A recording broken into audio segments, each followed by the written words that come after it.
Sur cette deuxième table ronde qui s'intitule Rematérialiser l'architecture du logement. Donc on va se pencher sur des recherches plutôt sur les matériaux, mais aussi sur le végétal et la biodiversité comme partie intégrante des processus constructifs. Donc avec nos quatre intervenants qui sont à mes côtés, on va regarder comment les différentes méthodes de recherche peuvent impacter les modes de conception, mais peuvent aussi accompagner les architectes. Alors ça tombe bien, ils sont tous architectes. Dans la conception, ou alors faire évoluer le dialogue entre les maîtrises d'ouvrage et les maîtrises d'œuvre. On avait déjà un petit peu commencé à parler de ça dans la précédente table ronde, et là on va regarder ça au travers de la matérialité. Donc je vous propose qu'on commence avec d'abord, alors nous c'est une autre ambiance, on a des présentations et on va faire en deux paquets de présentations. D'abord avec deux présentations de recherche pour après ouvrir une première discussion, et ensuite deux autres pour ensuite discuter tous ensemble. Donc on a autour de la table 4 chercheurs et donc 4 architectes. Florence Lipski, qui est architecte associée dans l'agence Lipski Relais, professeur à l'ENSA Paris-La Villette, et qui travaille avec Pascal Relais, qui est professeur à l'ENSA Grenoble, sur le projet lauréat MSSI R&D, qui est localisé à Ivry-sur-Seine et dont vous allez nous parler dans un instant. Xavier Lagurgue, qui est donc architecte également et professeur à l'ENSA Paris-La Villette également. Vous menez une recherche sur un projet lauréat, donc sur les mesures écosystémiques, qui est localisé dans l'écoquartier Finocello à Ajaccio. Philippe Rizzotti, architecte, maître de conférence à l'ENSAP de Lille, doctorant au Léa. Vous avez mené une étude sur l'empreinte de l'habitat, construire léger et décarboné en 2022, et dont vous allez nous parler. Donc vous êtes le seul non lauréat, non chercheur lauréat autour de la table. Et enfin Martin Fessard, architecte, charpentier, également doctorant au LACT, et engagé dans une recherche qui est pilotée par la chaire Post-Minier sur le projet lauréat de la réhabilitation de la cité minière Cité d'Orient, qui est à Armes. Et du coup, je vous passe la parole directement, Martin. Alors, pour les slides, soit vous levez, soit il y a une petite, si vous avez des yeux bioniques, il y a une petite télécommande. Ouais, au choix.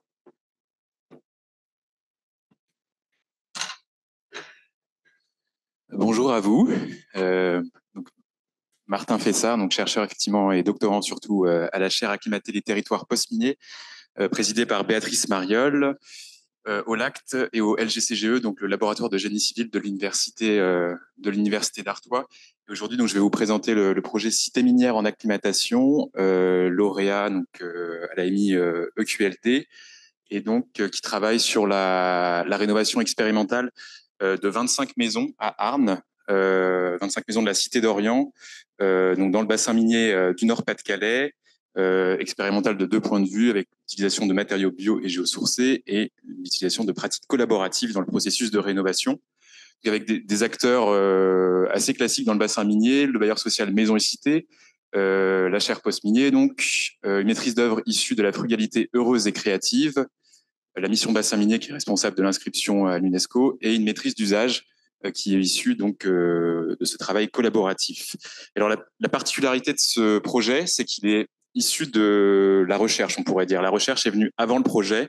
La recherche a généré le projet, notamment avec le travail de recherche de la chaire, et notamment avec 2 thèses cofinancées par le ministère de la Culture, le bailleur social Maison et Cité et la région Hauts-de-France.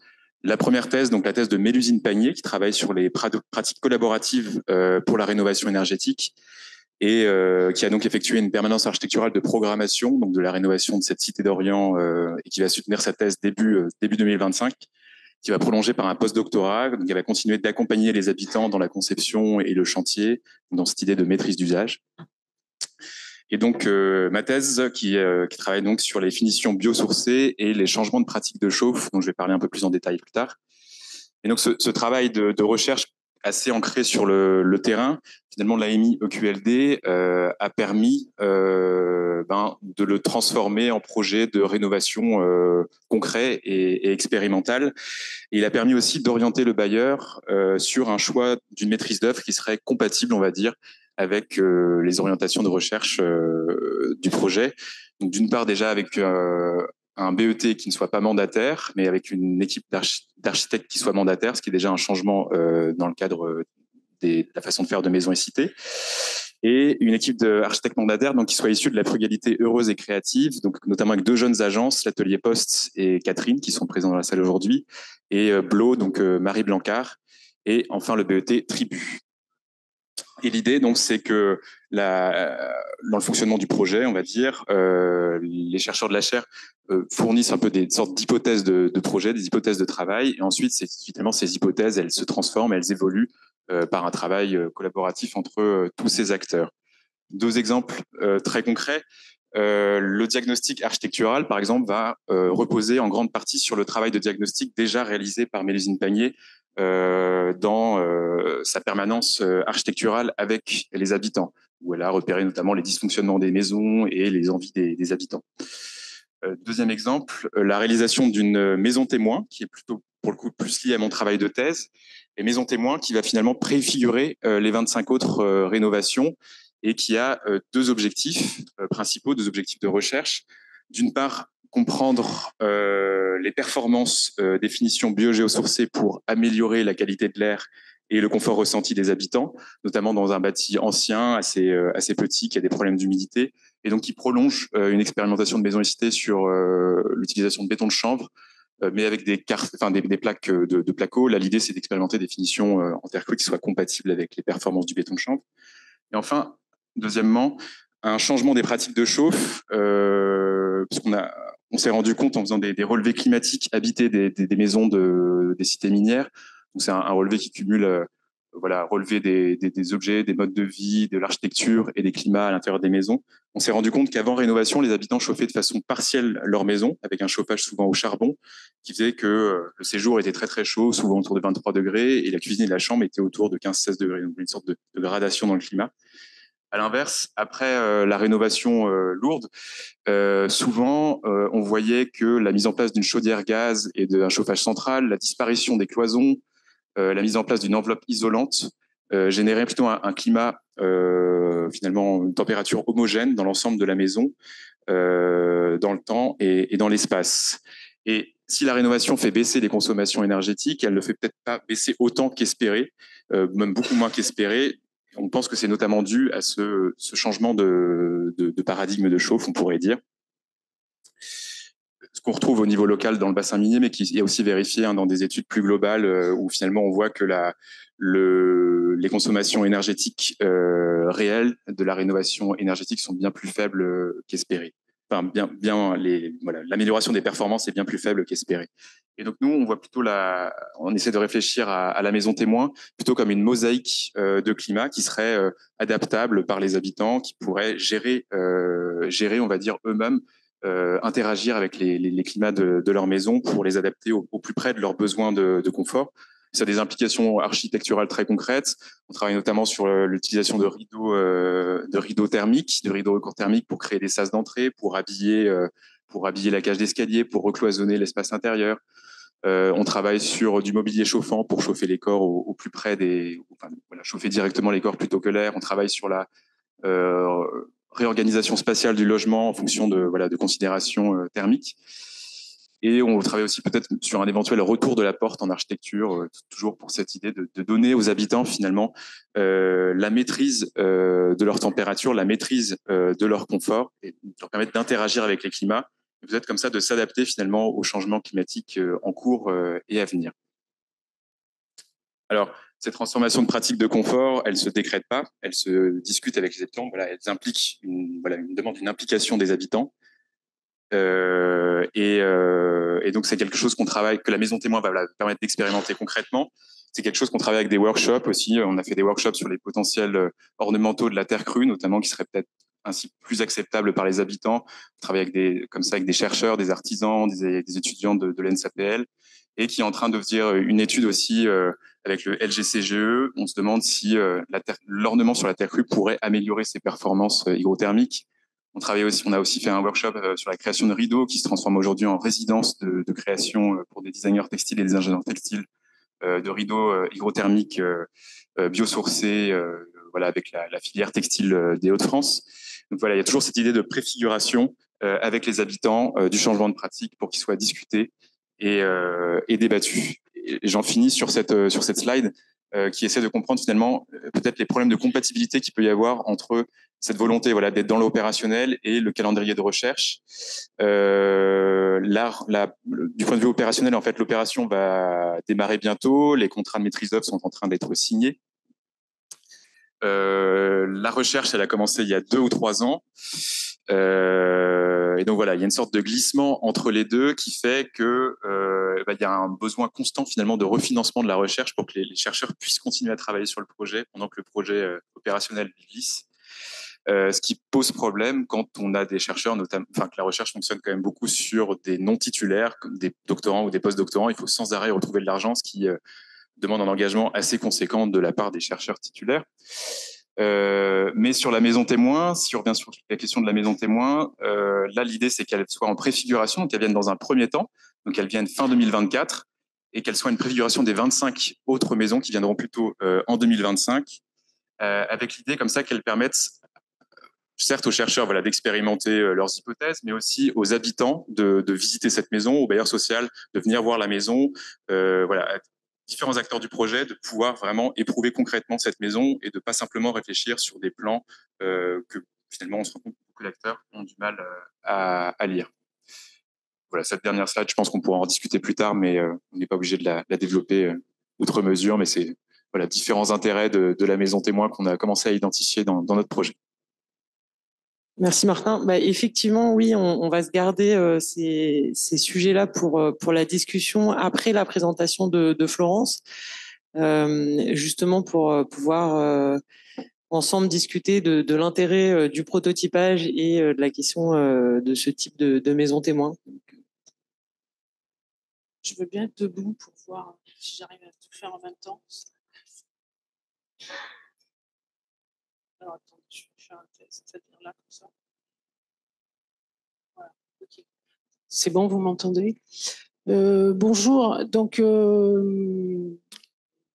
en quelques images, je vais aussi vous présenter l'enchevêtrement architecture opérationnelle et recherche. Alors, recherche-action, recherche embarquée, recherche appliquée. Je pense que tout ça, ça sera discuté et ça ne sera pas éclairci en 5 minutes. Mais premier point majeur, c'est que la manufacture sur Seine à Ivry, le concours, il démarre avec réinventer la Seine. Et tout à l'heure, j'aurais écouté l'historique de tous les REX et toutes les actions gouvernementales qui permettent au public, mais qui permettent le niveau d'innovation tout de suite, qui placent la barre à un niveau de réflexion et de croisement entre recherche et pratique.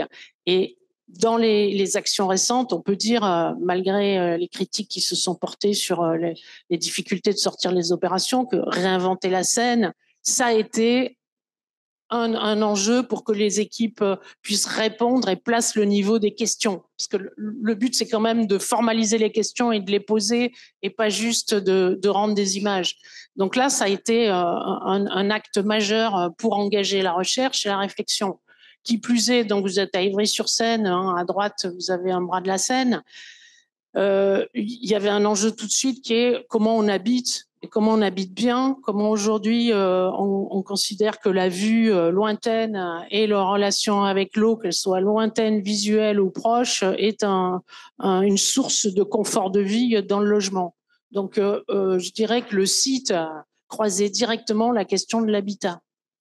Après, avant de rentrer dans l'équipe et les questions de recherche, ce qui est important, c'est de mesurer qu'on est sur une pièce, et je vais vous raconter un peu l'actualité du projet, on est sur une vraie pièce urbaine, hein, c'est 6,5 hectares.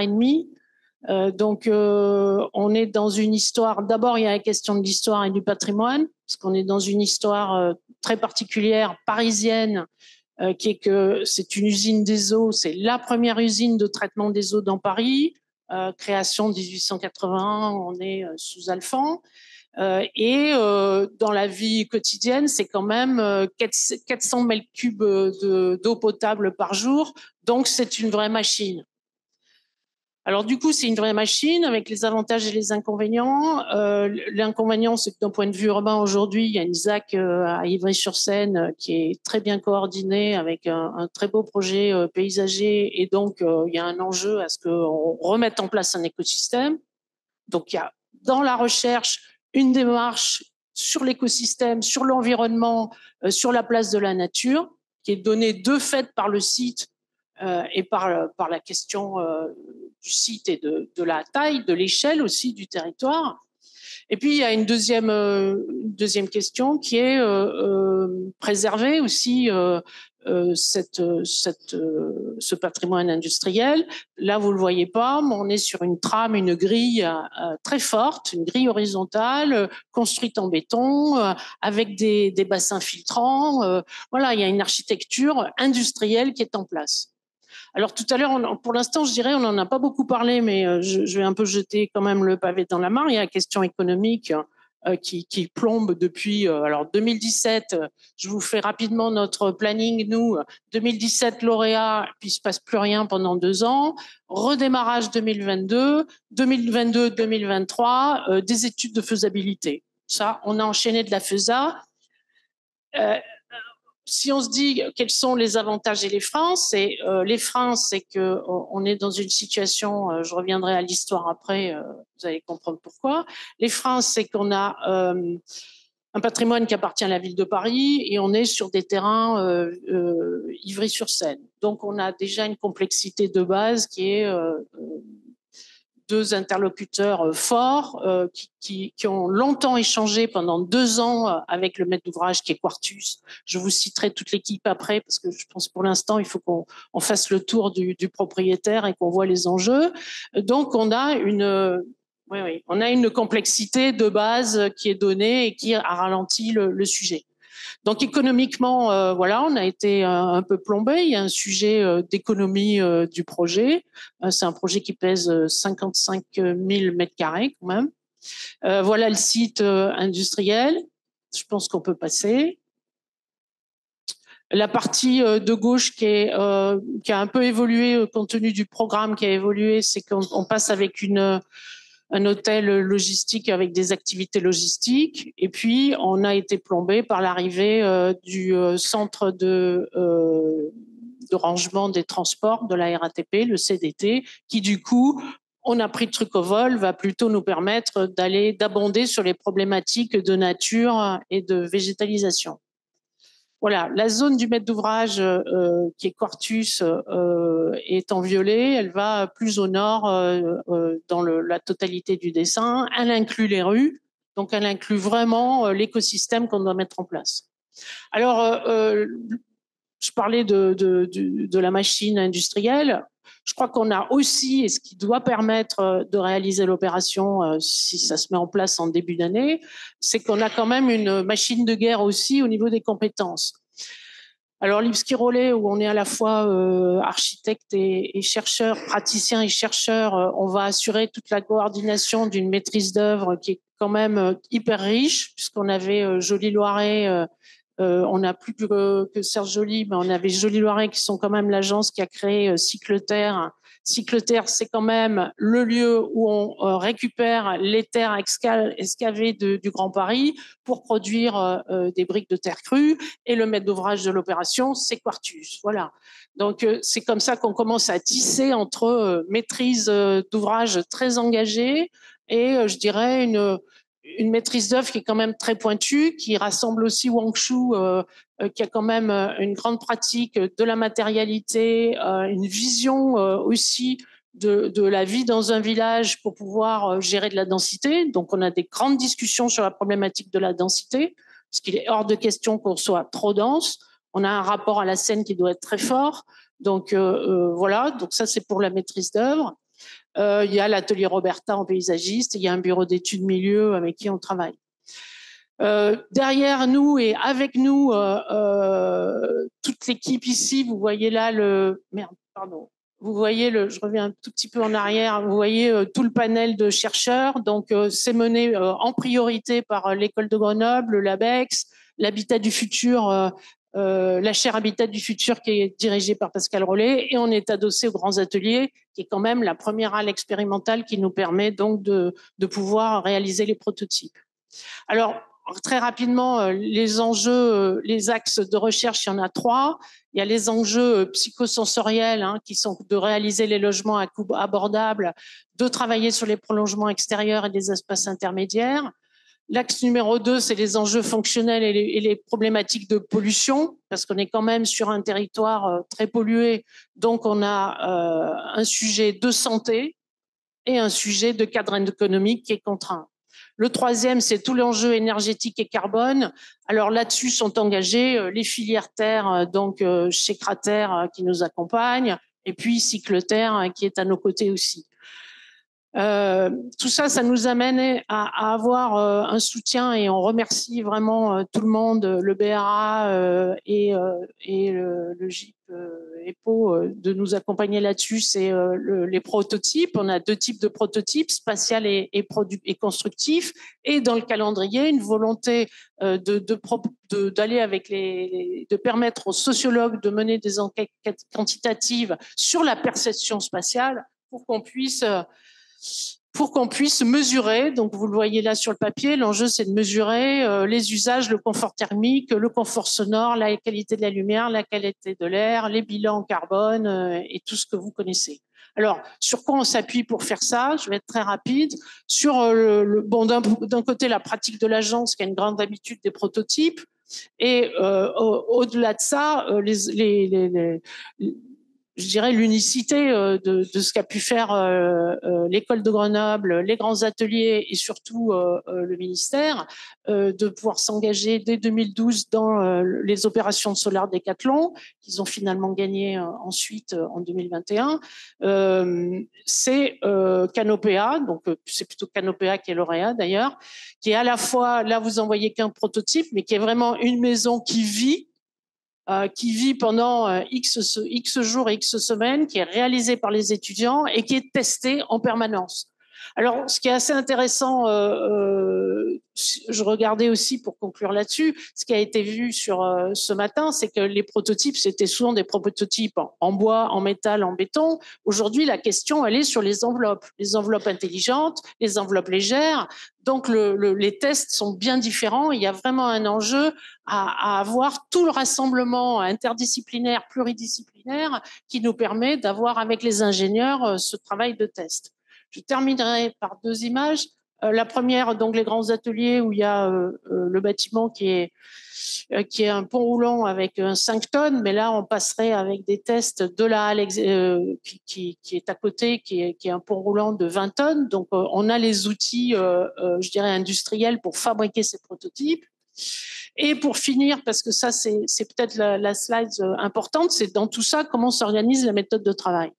En fait, l'équipe globale, les équipes de recherche sont appuyées, en particulier Pascal Rollet, sur l'échelle TRL, qui est de la technologie Readiness Level, qui est une méthode inventée par la NASA qui permet d'évaluer l'évolution et la maturité de l'expérimentation. Et nous en avons fait, donc celle du haut, vous voyez, vous allez de 0 à 9, et celle du bas, on en a fait une transcription dans l'architecture. Alors nous, on se situerait entre du 3 et du 4, avec la ligne du bas qui correspondrait aux étapes d'études, APD, Pro, voilà. Et puis, on irait vers la 5 pour les parties plus liées à l'exposition qui serait à venir. Donc, c'est pour dire que le timing entre l'opérationnel et la recherche, il est prêt. Je pense qu'on a aussi les outils et on a l'expérience qui permet de faire que ce timing soit pas décalé, qu'on n'ait pas la recherche qui arrive trop tard, qu'on puisse avoir de la recherche et de l'expérimentation assez tôt en parallèle du processus de conception pour qu'on ait le temps justement de tester, de mener des enquêtes et après de pouvoir finaliser. Voilà. J'espère que j'ai pas été trop long.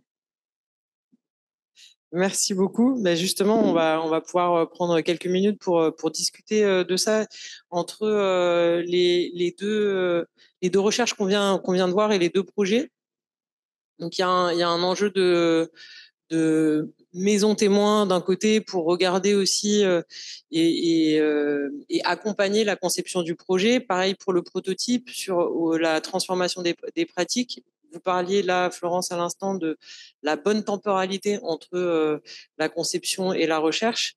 Et donc, c'est comment vous voyez justement cette l'accompagnement de l'opérationnalité des projets. Quels sont les objectifs de cette recherche? Est-ce qu'il y a un pendant et un après?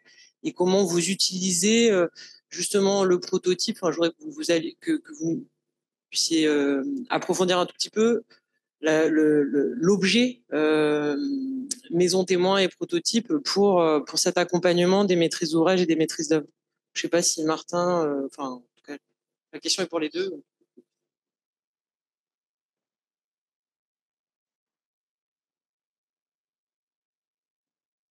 Oui, alors la maison témoin, oui, pour nous, elle a un intérêt, c'est, je pense, de peut-être rassurer un peu le bailleur aussi, qui n'est pas du tout un bailleur social engagé, pas forcément un bailleur social très innovant dans l'ensemble de sa production. Il va l'être de plus en plus. Et la maison témoin, c'est une façon de, sur une maison, avant de se lancer voilà, sur le gros de la rénovation, de se confronter à tout un tas de problèmes qu'on va rencontrer pour les 25 autres maisons, que ce soit la question des normes, des assurances, la question aussi des entreprises qui vont pouvoir intervenir ou pas sur le chantier. Donc voilà, c'est une façon de voir une première fois à quel problème on va être confronté pour ensuite les traiter sur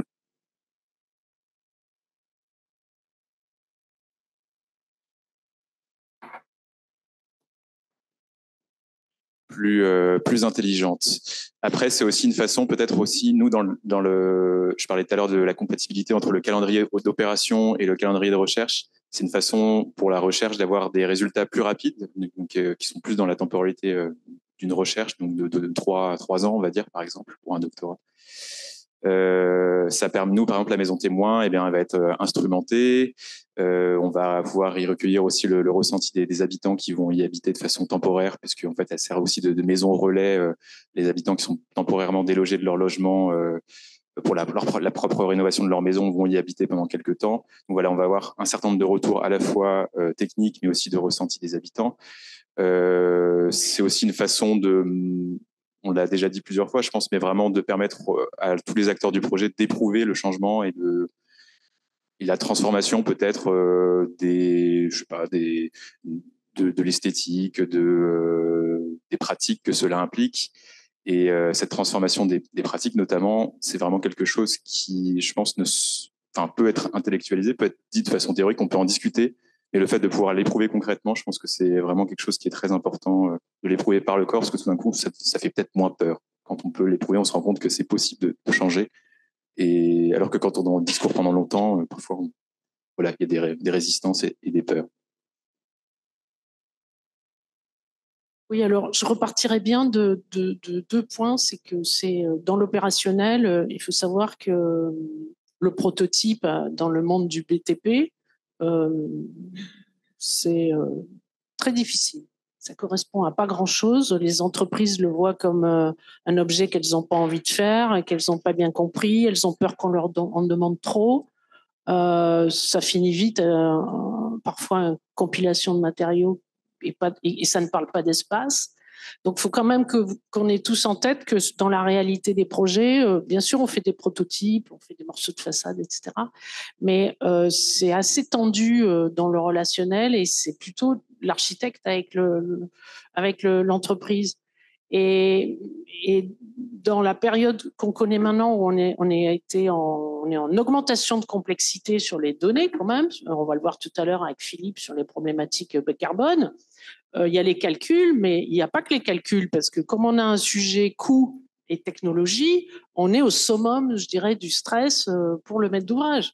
Donc, l'arrivée des prototypes qui peuvent se faire, bon, la slide était rapide là, mais qui se feraient dans le temps, permet de caler le projet, de garder cette problématique économique dont il faut vraiment qu'on parle aujourd'hui aussi, parce que c'est elle qui fait qu'on ne peut pas innover. On va dire qu'il y a quand même une opposition par moment économie-innovation qui est réelle. Je veux bien qu'on soit à dire qu'on recycle la ville sur la ville et qu'on fait tout au mieux et qu'on doit être en coût abordable, mais on fait face avec le biosourcé et avec l'économie d'aujourd'hui et les problématiques nationales, on fait face à une opposition quand même économie-innovation.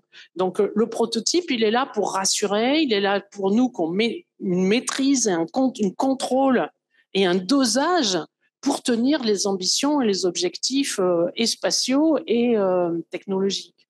Et ça me semble être vraiment important de le faire par rapport à la recherche, mais aussi en miroir pour l'opérationnel, quoi. Après, bon, vous l'avez vu, ils évoluent, on les retravaille, voilà.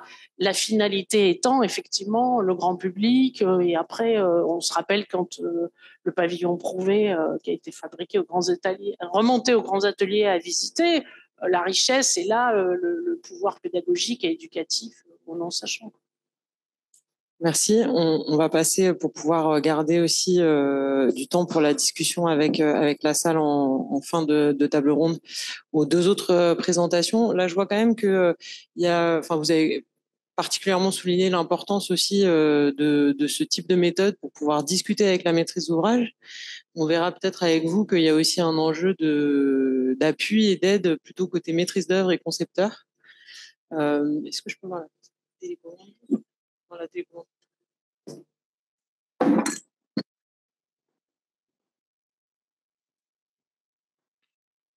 Ben voilà, Philippe, c'est à vous.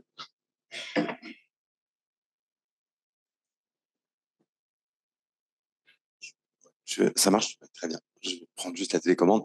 Donc moi, je vais vous présenter un projet qui a été lauréat du PIA 4, donc numérisation de l'architecture et du patrimoine, qui fait suite à une exposition qui avait été présentée donc au pavillon de l'Arsenal à la fin de l'année 2021 sous le titre L'empreinte d'un habitat, construire léger et décarboné, et qui est né un petit peu avant le Covid, où j'ai présenté à Alexandre Labasse, qui en était encore le directeur, des travaux que je menais avec mes étudiants depuis maintenant une petite dizaine d'années, sous un atelier qui s'appelait micro-architecture et préfabrication, où en fait tout simplement pour sensibiliser les étudiants à la richesse en fait des expérimentations passées, on leur faisait fabriquer des maquettes numériques qui leur permettaient à la fois de comprendre en fait la diversité des systèmes constructifs,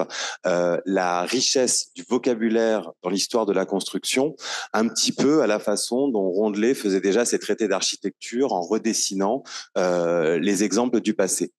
Et pour faire ce travail, on est rentré exactement dans le contexte très particulier de la mise en place de la RE 2020, donc la réglementation environnementale, qui donc pour la première fois demandait, en même temps que de maîtriser la consommation énergétique des bâtiments, d'en limiter l'empreinte carbone. L'empreinte carbone, ça veut dire essayer évidemment de limiter la quantité d'énergie et de matière, donc de ressources primaires pour la construction de bâtiments.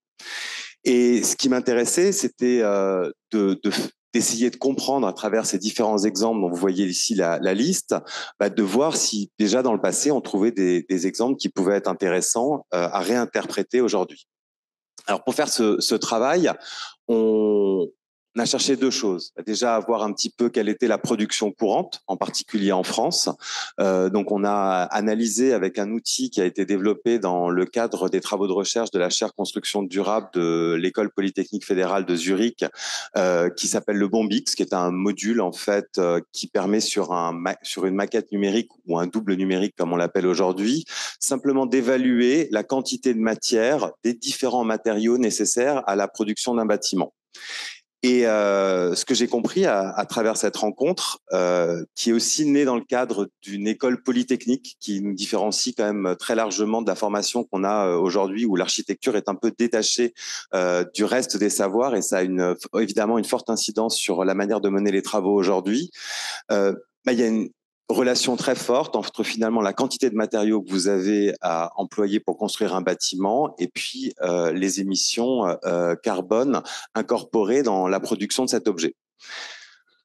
En France, on construit environ 200 000 logements individuels et 200 000 logements collectifs par année. Et puis, on construisait jusqu'à 2020, jusqu'à 2021, au moment de la mise en place de cette RE 2020, plutôt des bâtiments, on va dire, en maçonnerie traditionnelle.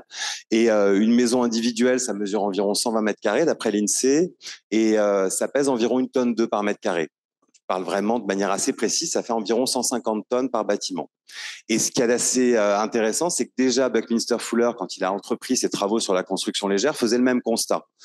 Et de fait, en fait, une maison commune, ça correspond à l'extraction de 150 tonnes de matériaux, en tout cas la mise en œuvre de 150 tonnes de matériaux. Quand on applique le même mode de calcul sur du logement collectif, sans parler évidemment de tous les bienfaits au niveau de la réduction des infrastructures qui est faite par la création de logements collectifs, on se retrouve simplement par la superposition des structures à avoir un bâtiment qui pèse environ 1,5 tonne par mètre carré. En maçonnerie courante, pour les deux, ce qui était construit majoritairement dans notre pays, qui est quand même un pays de maçons, on arrivait à environ 800 kg équivalent CO2 par mètre carré pour une maison individuelle et 940 pour du logement collectif. Alors, ce qu'on fait aujourd'hui, qu'on présente comme une alternative, c'est la construction bois. Alors, quand on mesure les masses mises en œuvre dans un bâtiment en bois, on se rend compte que finalement, en rapport kilo par mètre carré, on a quand même plus de kilos de maçonnerie que de bois, parce qu'évidemment, le bois est assez léger. L'intérêt du bois, c'est que pour faire un poteau de 50 cm, et ben, en fait, il pèse évidemment 5 fois plus léger. Donc, ça correspond à un poteau de 20 cm, de 10 cm en bois, puisque la densité du bois est de 500 kg, du bois d'œuvre entre 500 et 600 kg du mètre carré, alors que celle du béton est de 2,5 tonnes. Pour vous donner un petit ordre d'idée, une dalle de 20 cm d'épais, on va essayer de réduire souvent à 18, on passe souvent très souvent à 20. Rien que la dalle fait 500 kg du mètre carré, évidemment 20 cm de béton au mètre carré, ça fait 500 kg. C'est pour vous donner un petit peu une échelle de grandeur et je pense que c'est important de les avoir en tête. Alors, pour faire ces travaux, on s'est basé sur des projets qui nous intéressaient, mais surtout des projets pour lesquels la donnée était disponible. Et là, je rejoins un petit peu l'intérêt de la conférence qui a été présentée par Caroline Bauer en introduction.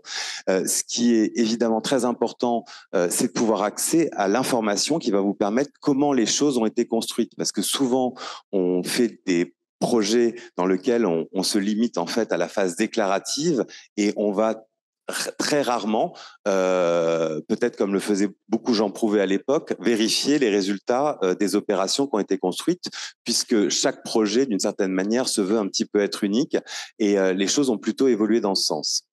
Pour faire ce travail, on s'est basé sur la maison 8 par 8, qui est en fait propriété de la galerie Patrick Seguin, qui en possède un exemplaire. Et comme elle voyage dans le monde entier, ils ont pesé l'intégralité des pièces, des composants, comme on les a appelés dans cette étude. Et ça nous a permis de tester notre outil d'évaluation.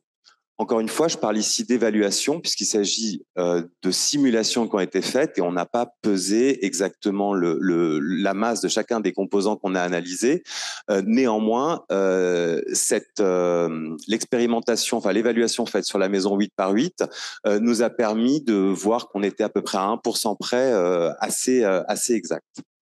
Donc, on a développé deux paramètres d'analyse qui étaient la masse surfacique, kilo par mètre carré, et l'empreinte carbone surfacique en kilo équivalent CO2 par mètre carré.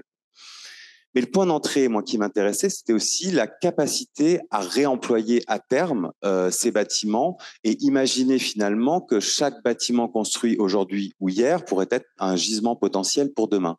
Donc, on a ajouté deux autres paramètres d'évaluation. Le premier qui était une évaluation de la complexité, le nombre de pièces différentes pour arriver à construire un bâtiment. Donc, il rejoint vraiment ici la question des modèles.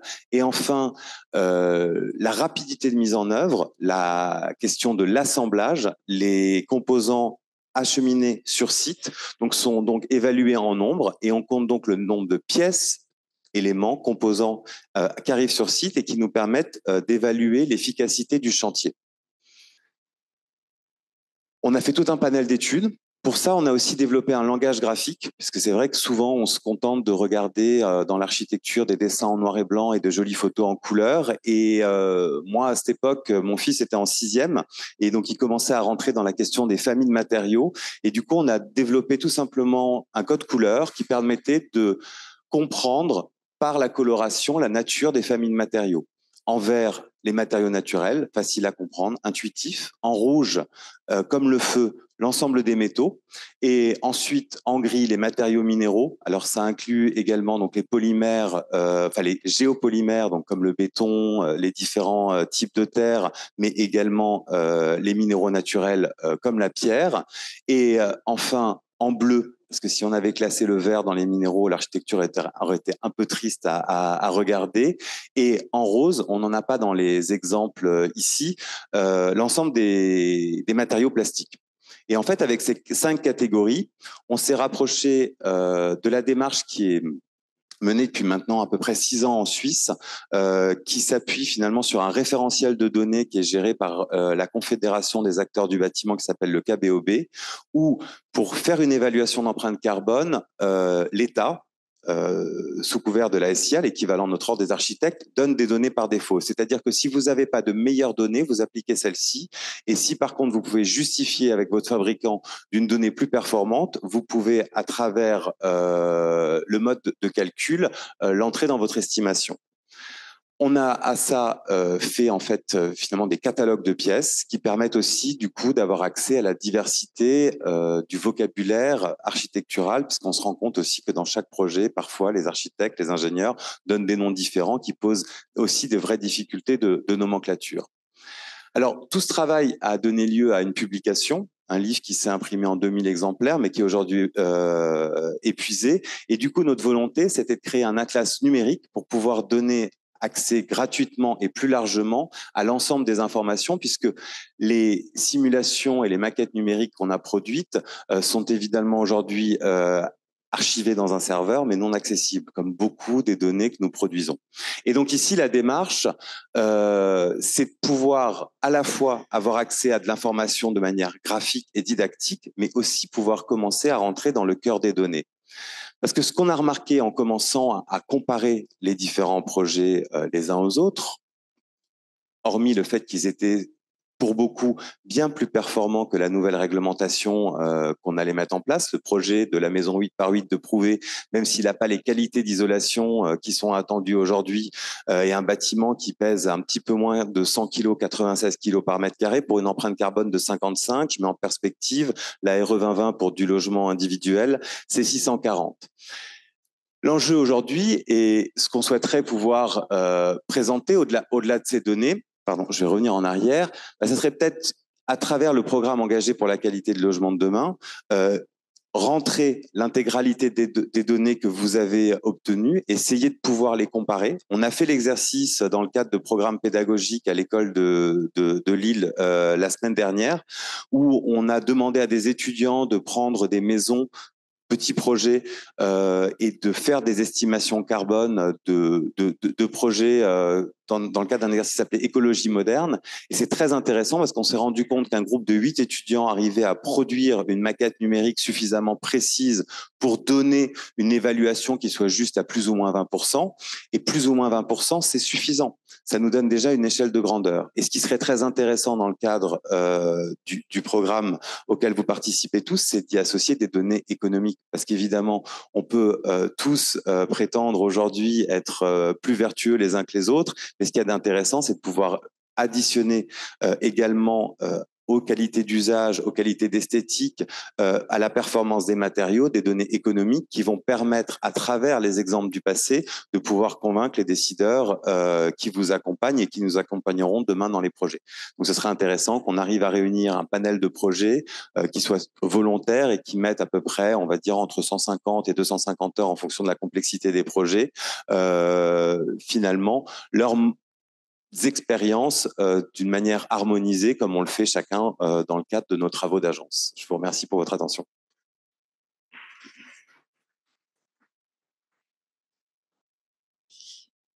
Merci. Donc, on voit des perspectives pour le programme engagé pour la qualité du logement de demain. Mais on va d'abord écouter la présentation de Xavier Lagurgue sur les services écosystémiques, puis on reviendra sur la discussion. Bonjour à toutes et tous. Je vais me mettre là. Voilà. Donc, parmi les métriques, les nouvelles métriques qui apparaissent dans le monde bâtiment. Il y a 1000 façons de mesurer l'espace construit, l'espace architectural. D'un point de vue économique, ces mesures simples, mesures d'usage qui apparaissent et qui se renforcent aujourd'hui par la recherche, mesures de empreinte carbone, qui sont nouvelles. Et puis, une qui est assez nouvelle aussi, c'est le rapport du végétal au bâti dans le processus de naturalisation des villes, d'introduction de la nature en ville, en vue de bénéficier des services écosystémiques apportés par la nature. Donc, pour ceux qui sont peu familiers avec la notion, elle apparaît dans les années 2005 à peu près, 2000-2005, et c'est plutôt une notion qui est dédiée aux grands espaces, qui est apportée par les géographes sur de grands territoires. Et ce qu'on a entrepris, c'est de la transférer à l'échelle architecturale. Et donc d'essayer de mettre au point un outil d'évaluation des services écosystémiques à l'échelle de la parcelle. Donc c'est un projet NRV, naturalisation, rafraîchissement, végétalisation, qui s'appuie sur un premier programme de recherche qui a été mené dans le cadre de l'ADEME, qui s'appelait Récré, et qui s'adossait au programme Oasis de renaturalisation des 650 cours d'école qui est actuellement en cours, et où là on s'est posé la question d'évaluer, de pouvoir comparer des scénarios de renaturalisation en termes de bénéfices écosystémiques pour un programme donc de cours de récréation. Donc en 5 étapes: un diagnostic de l'existant, une conception de scénario, c'est un outil qui ne va marcher qu'en valeur relative et qui est plutôt destiné aux architectes ou paysagistes. Donc un diagnostic, une conception de scénario d'aménagement, la saisie informatique de ces scénarios avec là aussi un outil, une bibliothèque, donc là qu'on a conçu nous sous AutoCAD, parce que l'idée qui est sous-jacente derrière ça, c'est de se dire on doit pouvoir, en tant que concepteur, dès la phase esquisse, avoir une idée de l'économie du projet, de ses mesures, de ses fonctionnements, mais aussi de son empreinte carbone de la même façon, et là des services écosystémiques. On doit pouvoir mesurer ça très simplement, sans passer par une ingénierie lourde. Puis après une interprétation de résultats, et c'est un outil qui va servir à nourrir le dialogue avec les acteurs. Donc là, je rentre dans la présentation aussi un petit peu de l'outil.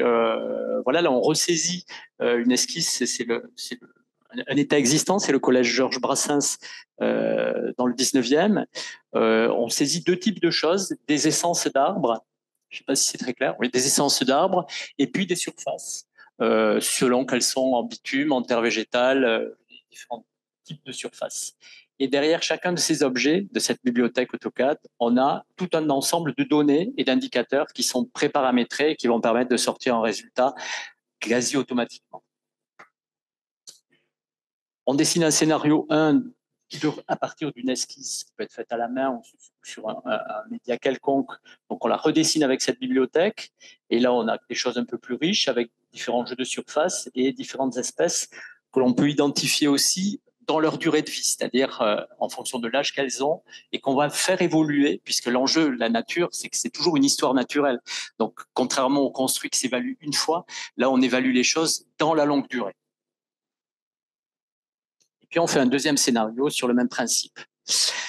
Les indicateurs qu'on va trouver associés à ces objets avec lesquels on ressaisit le projet, ben là pour les cours d'école, on va trouver des indicateurs généraux qui sont liés, par exemple, aux îlots de chaleur urbains, donc un coefficient de biotope par surface. Alors ça, c'est un coefficient d'ombrage, un coefficient de perméabilité, le coût d'achat, parce qu'effectivement, tout ça marche en permanence en lien avec l'évaluation économique du projet. Les coûts d'entretien fondamentaux, dès qu'on parle de nature vivante, le CO2, l'effet de canopée, des indicateurs plus tournés vers la biodiversité intrinsèque. Donc là, des indicateurs mis au point par le muséum. J'ai oublié de présenter les partenaires de ce premier programme où on avait le CRH de Val-de-Seine, le CESCO du muséum, voilà, Tribu et XLGD pour les acteurs privés. Et ce sont les mêmes acteurs qu'on retrouve avec le GERFO en plus pour le programme NRV qui arrive tout de suite. Et donc, ce que l'on obtient à l'issue du programme Récré, c'est ce type de choses, c'est-à-dire à partir de la saisie, on a des courbes comparatives sur différentes échelles, des radars, qui vont permettre de comparer des scénarios entre eux, 2 à 2.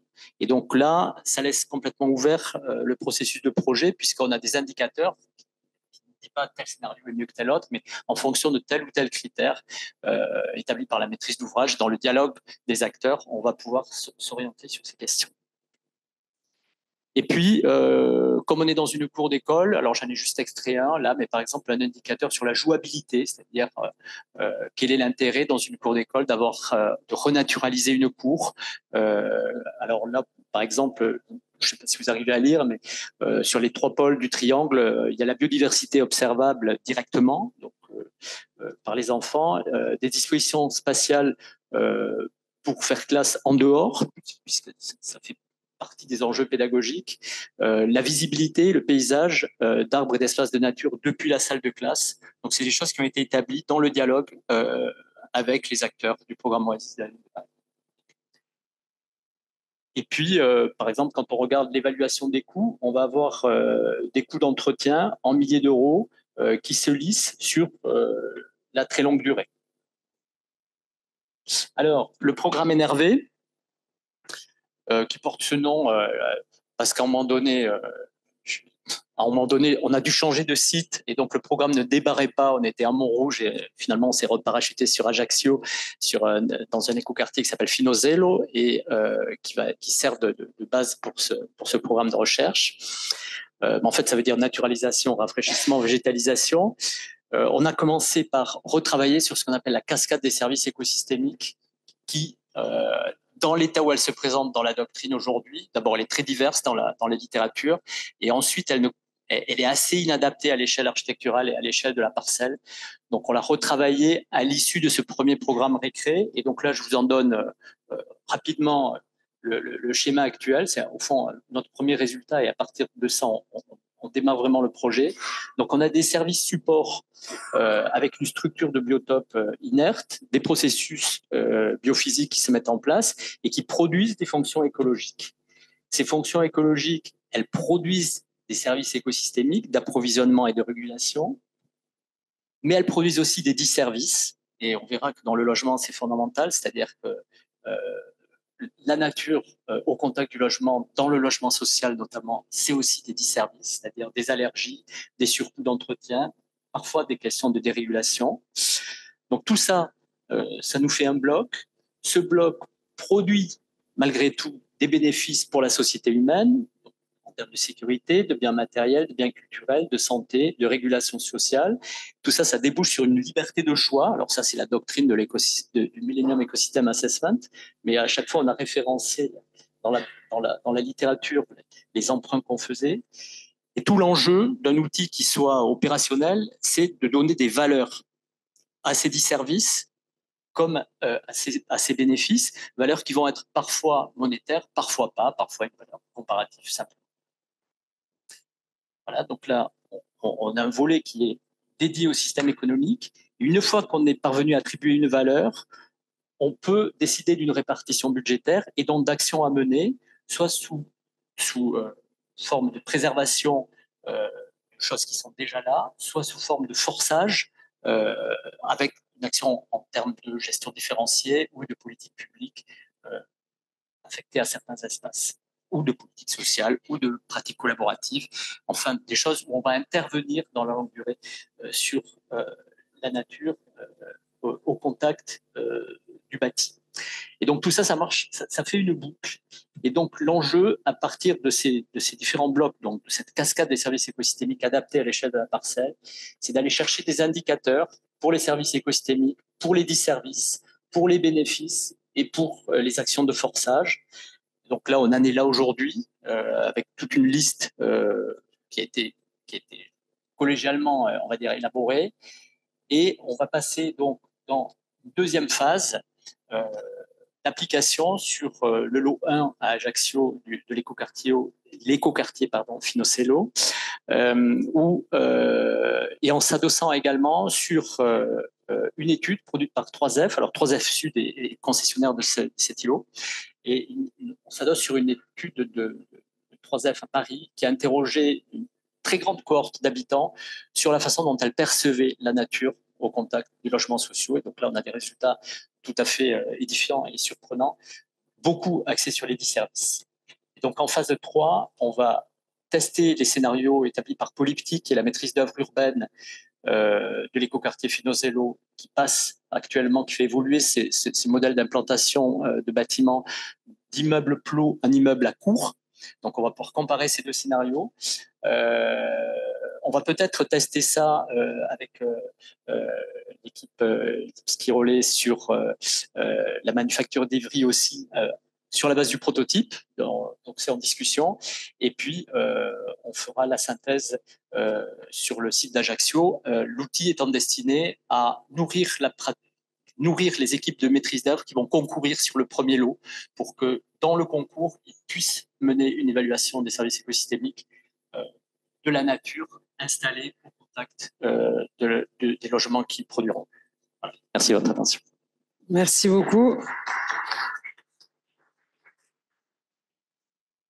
Alors, du coup, avec ces deux présentations, même si dans le cadre de l'empreinte, on voit bien qu'on est plutôt sur un outil d'évaluation a posteriori, je me posais quand même la question, parce que vous parliez d'un outil d'aide à la conception auprès des maîtrises d'œuvre et notamment des architectes, du rôle de ces outils. Vous, en tant que chercheur, comment vous envisagez ces outils pour un appui à l'aide à la décision? Alors, on a vu tout à l'heure qu'il y avait l'intérêt du prototype, c'était aussi le dialogue avec la maîtrise d'ouvrage.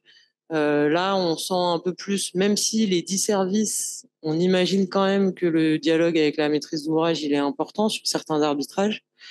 Comment vous envisagez ce type de recherche comme aide à l'architecte? Quel rôle pour l'architecte en s'appuyant sur ce type d'outils?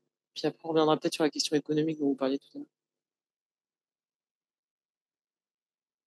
l'heure. C'est la question clé, c'est-à-dire que la question des outils, c'est qui s'en sert.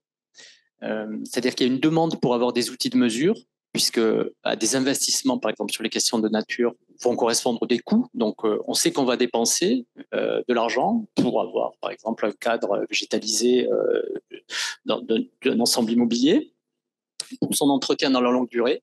Mais par contre, on ne sait pas ce qu'on a en retour. Et donc là, il y a une demande qui se confirme permanence à un certain niveau décisionnel. Et par contre, quand on arrive au niveau opérationnel, là, il y a une inversion. Donc, on l'a constaté sur le programme Récré. En gros, vous avez des politiques qui disent oui, nous, on veut absolument savoir ce qui se passe dans une cour-oasis. On naturalise quels sont les résultats. Et puis, quand on arrive à l'application, personne ne se sert de l'outil. Parce que, d'abord, il est en version bêta et c'est quand même encore lourd. Mais de toute façon, on est tellement à marche forcée dans des contraintes économiques que pour qu'un outil devienne utilisable et rentre vraiment dans un processus de fabrication du projet, il faut qu'il soit suffisamment au point. Il y a un seuil critique, donc ça on l'a bien identifié, pour qu'il soit utilisable avec un coût d'entrée faible et un gros résultat, un gros bénéfice à l'arrivée. Donc là, l'objectif d'arriver à l'introduire dans une phase concours, on l'a bien identifié avec la SPL à Métara d'Ajaccio. Pour nous, c'est un gros succès, ça, c'est-à-dire que si on arrive à ça, on aura fait un grand pas. Et l'idée, c'est qu'en une demi-journée de travail, on arrive à avoir une mesure. C'est ça notre objectif opérationnel. C'est une des difficultés, c'est-à-dire mettre au point des outils. La recherche peut s'employer à le faire. La question, c'est qui les emploie. Et en ligne d'horizon, pour nous aussi, l'idée, c'est d'être en version open source avec des données et un petit logiciel très simple à utiliser qui soit disponible dans les écoles, pour les professionnels, pour tout le monde, en libre accès. Petite question justement sur à qui servent les outils. Il y avait aussi cette dimension dont on a évoqué aussi ce matin sur la recherche académique, mais aussi les étudiants, notamment dans les écoles en architecture. Donc il y a peut-être un niveau aussi professionnel, mais peut-être je sais pas si c'est intermédiaire ou au même stade pour les futurs professionnels que sont les étudiants en architecture ou dans d'autres écoles.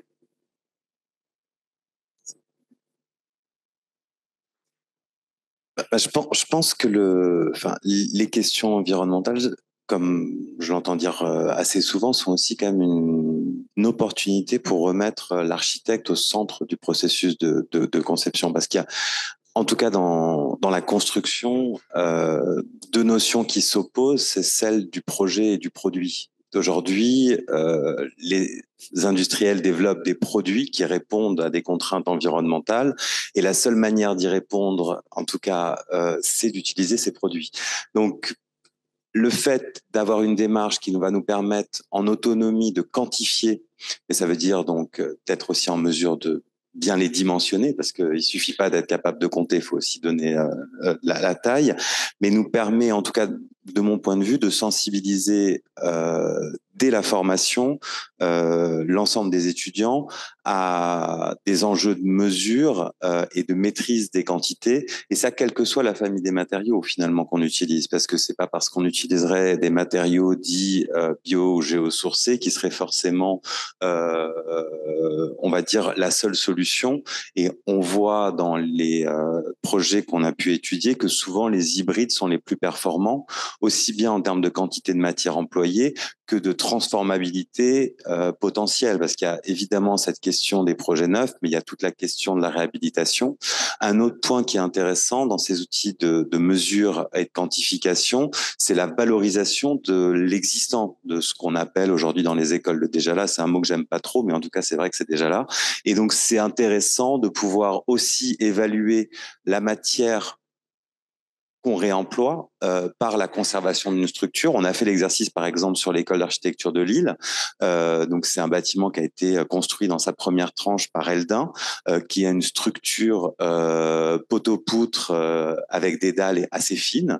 On s'est rendu compte que c'était un bâtiment qui déjà était assez léger par sa constitution, une trame de 4,50 m par 4,50 m pour environ à peu près 600 kg du mètre carré. Et ça, quand Dadour et Depoux font la transformation du bâtiment, c'est intéressant de voir tout ce qu'ils peuvent réemployer comme matière, comme structure et revaloriser à travers finalement une intervention assez légère, puisque la serre qu'ils vont poser sur le toit de l'école, qu'ils appellent isolant habitable, en fait, permet de créer des usages sur une toiture qui était inutilisée et permet finalement pour moins de 100 kilos de matière par mètre carré reconverti, donc on prend le total de ce qu'ils ont créé, de ce qu'ils ont réhabilité, de ramener une performance énergétique du bâtiment, mais aussi de recréer des usages.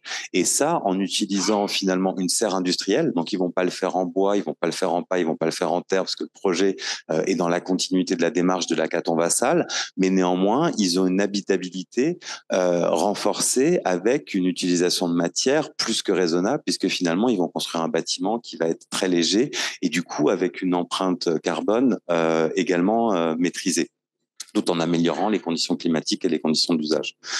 Après, pour revenir à cette question de projet et produit, le problème, c'est la donnée. Quand on va sur la base de données IGNES, sur des mêmes solutions constructives, je prends l'exemple le plus criant, c'est le CLT, donc c'est le Cross Laminated Timber, donc le contre-collé croisé, donc qui est du bois collé, des planches de bois collées.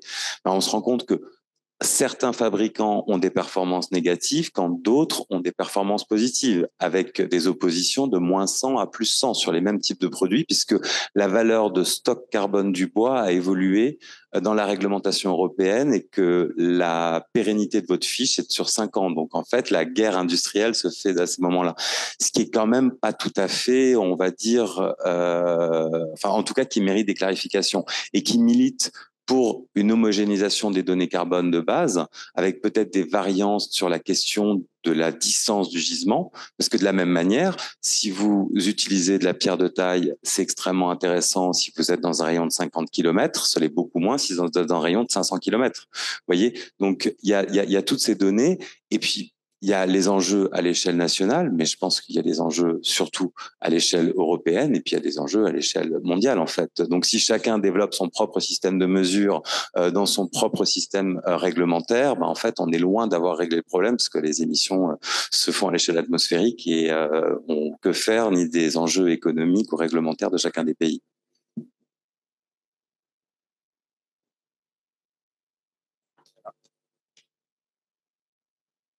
C'est bon. Oui, enfin, On arrive quand même à une configuration aujourd'hui où d'abord on finit par être plutôt en période où on s'éloigne d'un côté l'ingénierie et de l'autre côté l'architecte.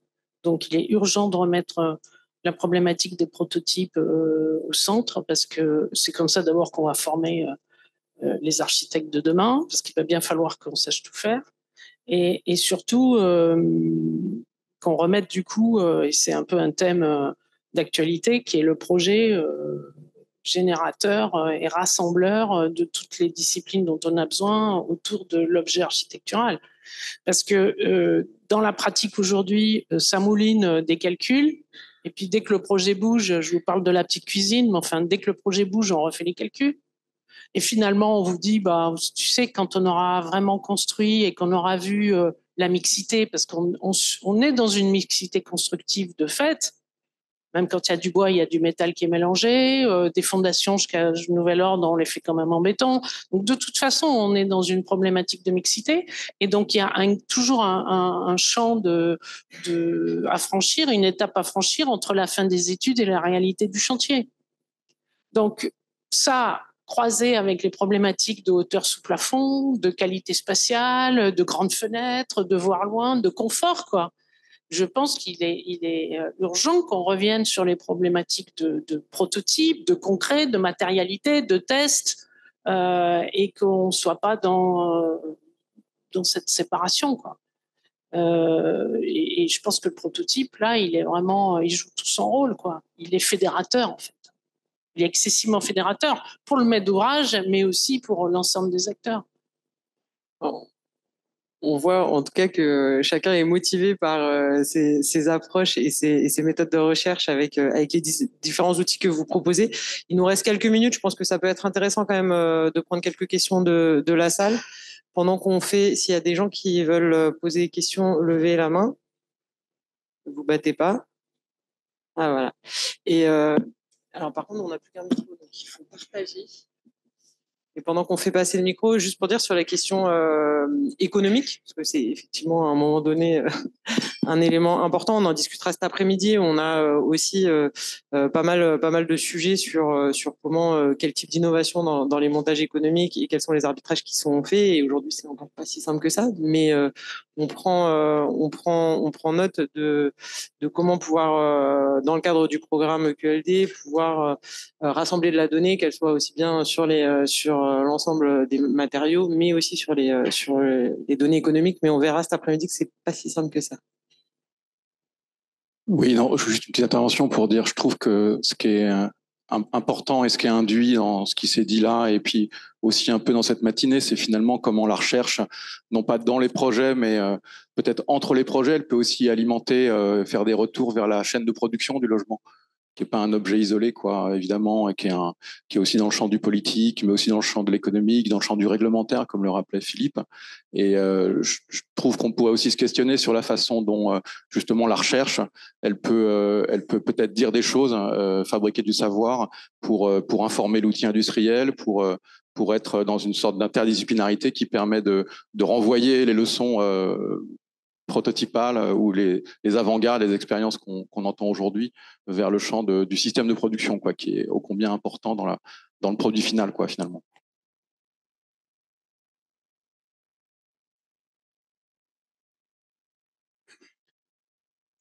Je m'adresse au premier intervenant. Est-ce que vous pouvez nous préciser un peu l'été culturel? J'ai 10 ans, ça m'a un peu interpellé, là, ce projet.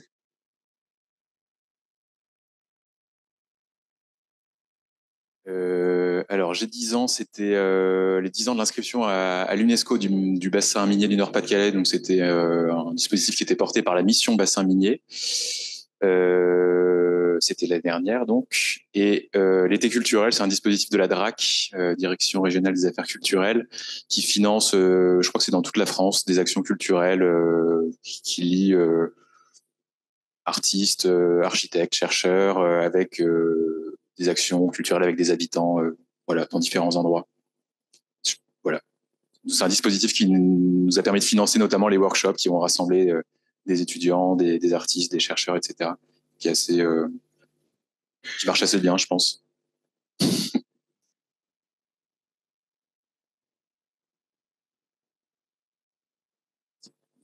Je vais bien rebondir sur la question de la disponibilité des données et aussi du prototypage. Je pense que la question de la matérialité, elle est évidemment cruciale et clé dans le processus de projet. Et voilà, elle a toute sa part et tout son devenir.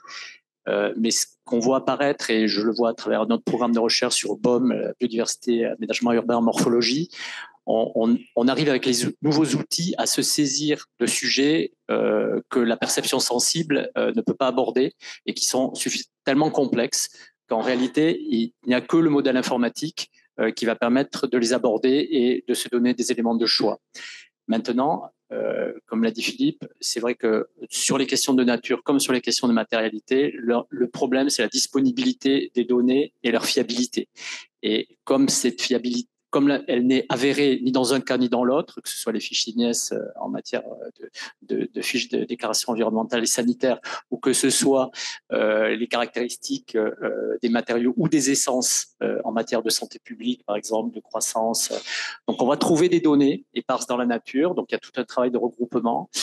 Mais de toute façon, il y aura des erreurs et surtout, il va y avoir des parts d'interprétation de la part des gens qui conçoivent les outils et donc de discussion dans les gens qui vont s'en servir, qui vont dire mais là, comment vous êtes passé de là à là, qu'est-ce que vous avez mis dans votre outil, c'est quoi cette approximation? Et ça, c'est pour moi, un des points faibles de ces outils très complexes, c'est qu'ils ont une opacité. C'est-à-dire que pour pouvoir marcher simplement en une demi-journée, sortir un résultat simple, le prix à payer, c'est de faire confiance à ceux qui ont fait les outils et qui ont sélectionné les données qui sont pas évidentes à trouver et sujettes à caution elles-mêmes.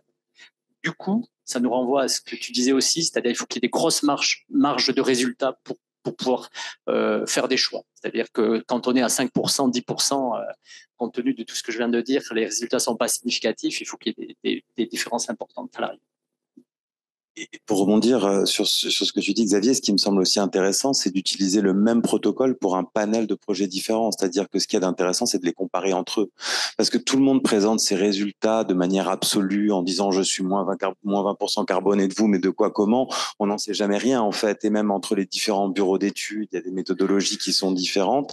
Et le fait d'appliquer un protocole unique qui soit public, donc qui fasse partie du commun, et de comparer finalement un panel de projets avec un outil homogène permet au moins de les évaluer les uns par rapport aux autres dans une période donnée. En tout cas, nous, c'est ce qui nous semblait intéressant dans la démarche de l'empreinte, c'est que grâce à l'unicité de l'outil, au moins, on arrivait à voir que finalement, ils avaient tous un intérêt et que ensuite, ponctuellement, il fallait trouver finalement l'environnement dans lequel on pouvait les adapter.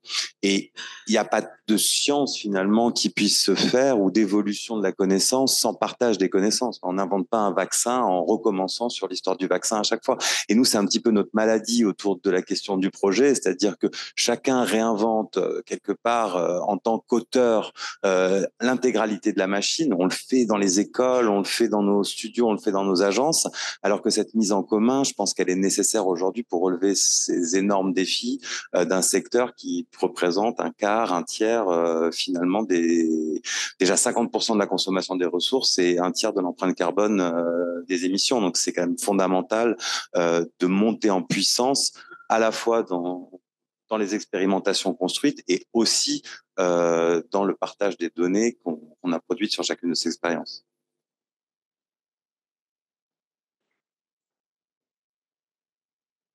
Et ouais, sur ce lien entre recherche et on va dire échelle de réalisation des logements, donc on a vu l'ampleur qu'avaient pris les modèles d'innovation ce matin. Donc, ce qui est intéressant, je pense, dans le Nord, c'est que dans le bassin minier, c'est que c'est tout le temps les mêmes acteurs qui travaillent sur la rénovation du logement social. C'est toujours un peu les mêmes. Et il y a à peu près 60 000 maisons dans le bassin minier, 20 000 qui sont en cours de rénovation par le RBM, l'engagement pour le renouveau du bassin minier. Et donc, il y a un potentiel de réplicabilité de ce qui est fait quelque part assez largement et assez rapidement, parce que finalement, si quelque chose marche, a priori, il n'y a pas de et que ça reste à un coût acceptable, il y a peu de raisons que le bailleur social et l'État qui finance ne s'en saisissent pas. Peut-être que cet après-midi, on n'aura plus qu'un seul micro. on va pas pouvoir conclure ces débats aujourd'hui, mais c'est un peu l'intérêt de cette journée, c'était justement de les lancer dans le cadre du programme engagé pour la qualité du logement de demain. On voit bien que il y a de la recherche, elle apporte à l'opérationnalité des projets, elle apportera aussi après, et c'est aussi une des grandes ambitions. C'est un peu vertigineux de temps en temps d'y penser de ce programme avec une cohorte de 97 projets, c'est de pouvoir et une cinquantaine de laboratoires embarqués, c'est de pouvoir observer, accompagner les maîtrises d'ouvrage et les maîtrises d'œuvre, mais aussi évaluer derrière. Je pense que effectivement le sujet de l'évaluation et de la comparaison, elle est importante et en tout cas nous à l'échelle de ce programme, c'est ça qu'on se donne comme objectif dans le temps de pouvoir faire et de la recherche embarquée maintenant et puis l'évaluation après avec les outils qui existent. Donc certainement on arrivera à évaluer avec l'empreinte. Je vous propose qu'on s'arrête là pour ce matin.